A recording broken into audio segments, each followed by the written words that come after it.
Okay guys, I'm sorry I'm showing my face on this one, but I really don't have a choice, and if I do, I'll probably just re-record this. But anyway, here we go. It was a nice summer day. My 5-year-old son, James, was playing outside in the backyard of our suburban home. James has always been a quiet boy. He plays by himself mostly. He never had many friends, but he always had a wild imagination. I was in the kitchen feeding our dog, Fido, when I heard what sounded like James talking to someone in the backyard. I'm not sure who it was he could be talking to.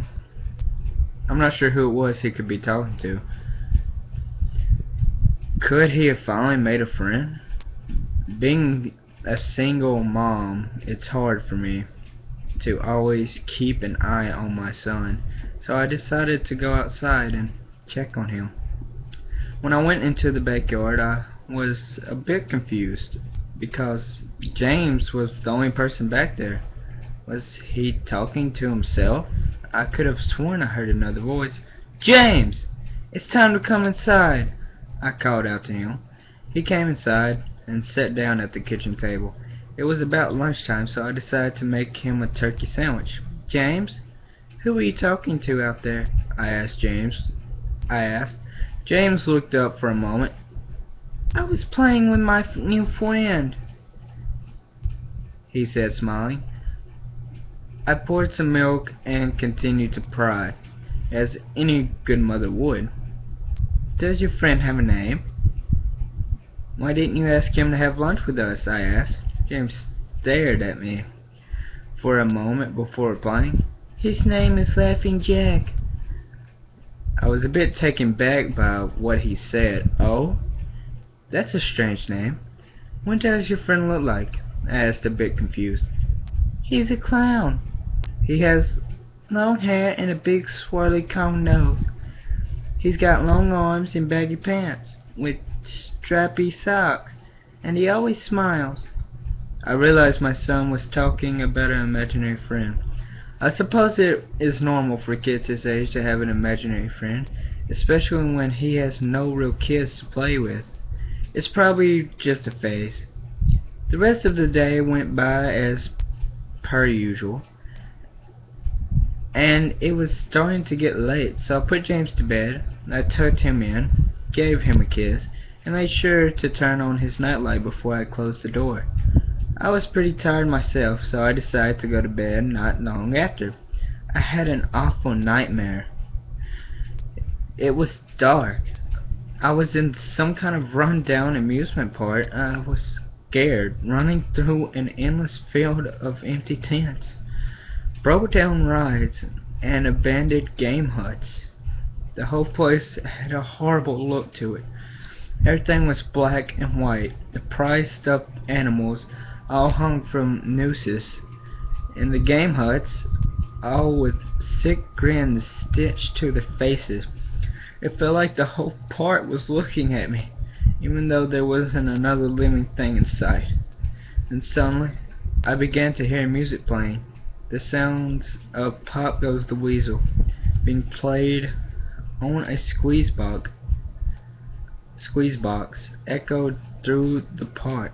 It was hypnotizing. I followed its tones to a circus tent, almost in a trance, unable to stop my legs from moving back and forth. It was pitch black. The only light came from a single spotlight shining on the center of the big top. As I walked toward the light, the music slowed down. I found myself singing along, unable to stop. All around the mulberry bush, the monkey chased the weasel. The monkey, though 'twas all in fun.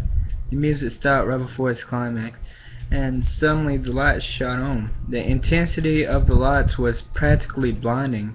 All I could see was a small dark silhouette shuffle towards me. Then another one appeared, and another one, and another one. There were dozens of them, all coming toward me. I couldn't move. My legs were frozen. All I could do was watch as the haunting figures drew near. As they got closer, I could see they were children. As I looked at each one. I noticed they were all horribly disfigured and mutilated.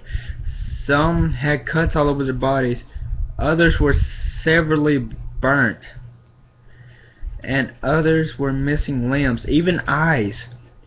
The children enveloped me, clawing at my flesh, dragging me to the ground and tearing inside me. As the children tore me apart and I faded away, all I could hear was laughter.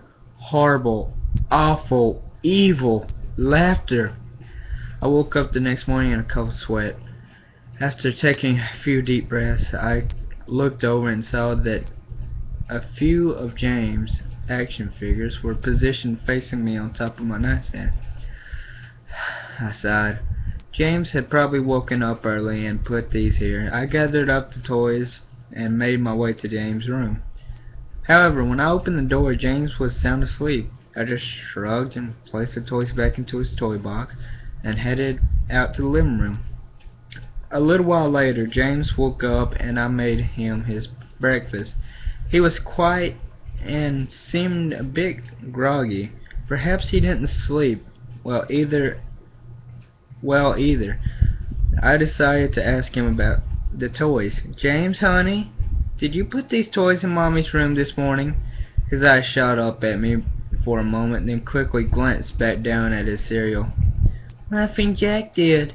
I rolled my eyes and responded, "Well, you tell Laughing Jack to keep his toys in your room." James nodded and finished up his breakfast, then decided to go play out in the backyard. I went to relax in the living room, and I must have dozed off because I woke up a couple hours later. "Shit! I need to check on James." I was a bit worried. It had been over 2 hours and I haven't checked on him. I stepped out into the backyard, but James wasn't there anymore. I was getting nervous, so I called out to him, "James! James! Where are you?" Just then I heard a giggle come from the front yard. I rushed through the gate around to the front of the house. James was sitting on the sidewalk. I breathed a sigh of relief and walked over to him. "James, how many times have I told you to stay in the backyard?" "James, what are you eating?" James looked up at me, then reached into his pocket and pulled out a handful of hard candies in all colors. This made me very nervous. "James, who gave you that candy?" James just stared at me, not speaking. "James, please tell Mommy where you got that candy."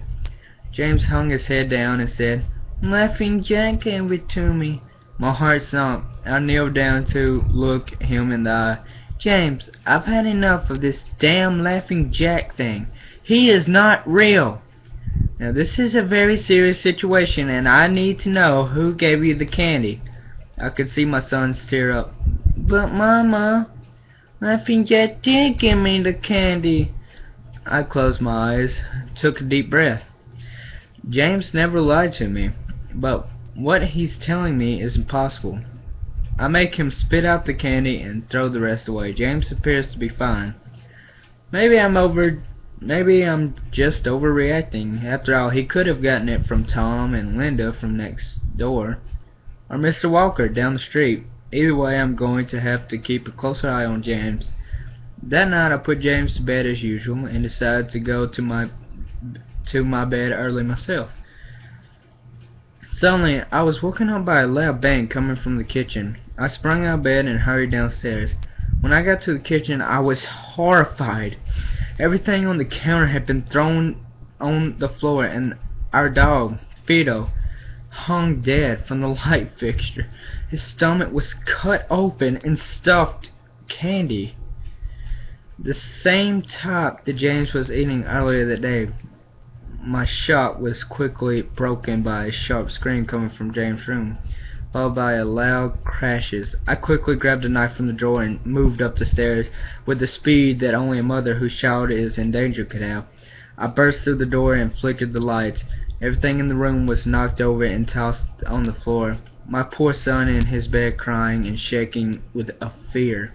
A pool of urine staining the sheets. I scooped my child up and ran out of the house and went next door to Tom and Linda's house. Luckily, they were still awake. They let me use their phone and I called the police. It didn't take them long to arrive, and I explained what had happened. They looked at me as if I were crazy. They searched the house, but all they found was a dead dog and 2 trash rooms. The officer told me that someone had probably gotten into the house and done this right before making a quick escape. When they heard me coming up the stairs, I knew it wasn't true. All the doors were locked and none of the windows were open. Whatever was in my house didn't come from outside. The next day, James stayed inside. I didn't want him to leave my sight.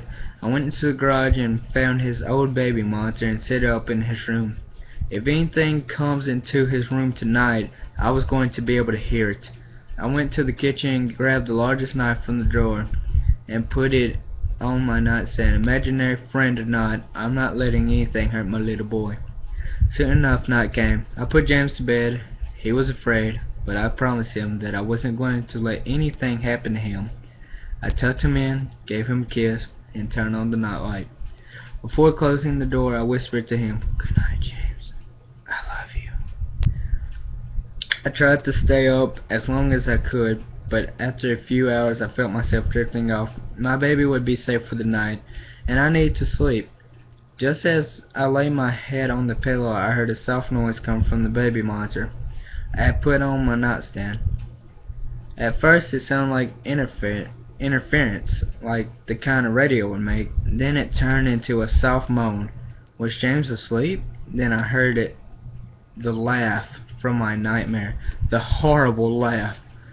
I sprung up from the bed and grabbed the knife from under my pillow. I rushed over to James' room and creaked the door open. I tried the light switch, but it wouldn't come on. I took a step in, and I could feel the warm, thick liquid on my foot. Suddenly, James' nightlight came on, and I could see absolute horror laid out in front of me. James' body was nailed up on the wall, the nails piercing through his hands and feet. His chest was cut wide open, and his organs hung down to the floor. His eyes and tongue had been removed, along with most of his teeth. I was disgusted. I could hardly believe this was my baby boy. Then I heard it again. The soft, desperate moan. James was still alive. My baby, my poor baby, in so much pain, barely clinging to life. I ran across the room and vomited on the floor, but my sickness was interrupted by a horrible crackle coming from behind me. I spun around while still wiping bile from my mouth. Then out of the shadows emerged the fiend responsible for all this horror. Laughing Jack. His ghost-white skin and matted black hair hung down from his shoulders. He had piercing white eyes surrounded by dark black rings. His twisted smile revealed a row of sharp, jagged teeth, and his skin didn't look like skin at all. It almost looked like rubber or plastic. He wore a patchy black and white clown outfit with striped sleeves and socks. His body itself was grotesque. His long arms hanging down past his waist, and the way he was poised made him look almost boneless, like a rag doll. He let out a sickening laugh, as if to let me know